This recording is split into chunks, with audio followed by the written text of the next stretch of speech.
మరణం ఎక్కడ చూసినా ఇప్పుడు 21 మంది ఉన్న బస్సు ఏమైపోయిందండి?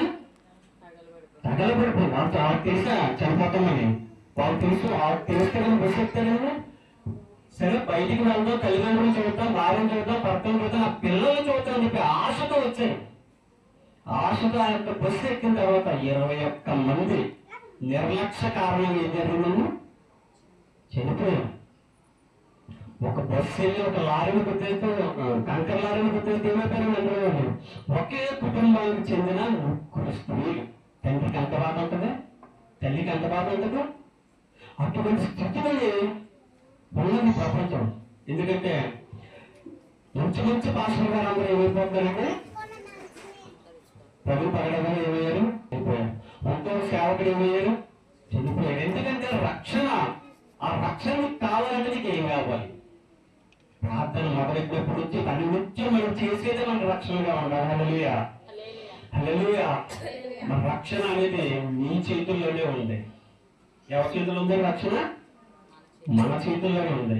ఆ ఉపయోగించామనుకోండి మనకే ప్రార్థన మాత్రమే. హల్లెలూయా. మనం రక్షించేది ప్రార్థన మాత్రమే. మనం అనుకోవచ్చు మన ప్రార్థన అంటే మన నామకర్తగా ప్రార్థన చేయడం లేదు.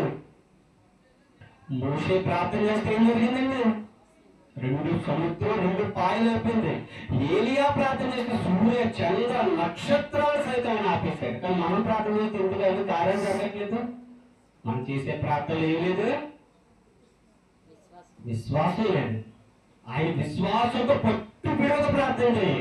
ఎందుకంటే ప్రార్థన చేయడం నీ వంతు, కార్యం చేయడం ఆయన వంతు. ఎందుకంటే మనకు రక్షణ దేవుడి సన్నిధిలోనే ఉంటుంది.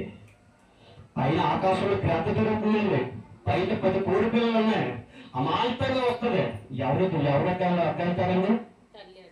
తల్లి ఎక్కడికి, దేవుడు ఎక్కడుతుంది?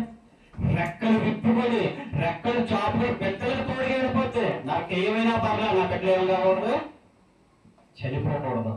వాళ్ళకి రక్షణ నాది, వాళ్ళ బాధ్యత నాది. అందుకని గ్రద్ద వచ్చినప్పుడు అమాంతంగా 2 చేతులు చాపుతాయి. దానికి సిగ్నల్ అండి. ఎవరికి సిగ్నల్? పిల్లలకి, కోడి పిల్లలకి సిగ్నల్. వెంటనే ఏమొస్తాయి? రెక్కల కిందకు వచ్చేస్తే ఎక్కడెక్కడ ఉన్నా సరే ఆ యొక్క గ్రద్ద కంటే ముందుగా మన దగ్గరికి యొక్క పిల్లలు ఏం చేస్తాయండి? రెక్కల నీడలకు వచ్చేస్తాయి. మనం కూడా సాతాను వల్ల పడిపోకుండా, సాతాను క్రియలు, సాతాను తంత్రాలు మనం పడిపోకుండా ఆయన 2 చేతులు చాపుకుని బట్టాలి మన కోసం.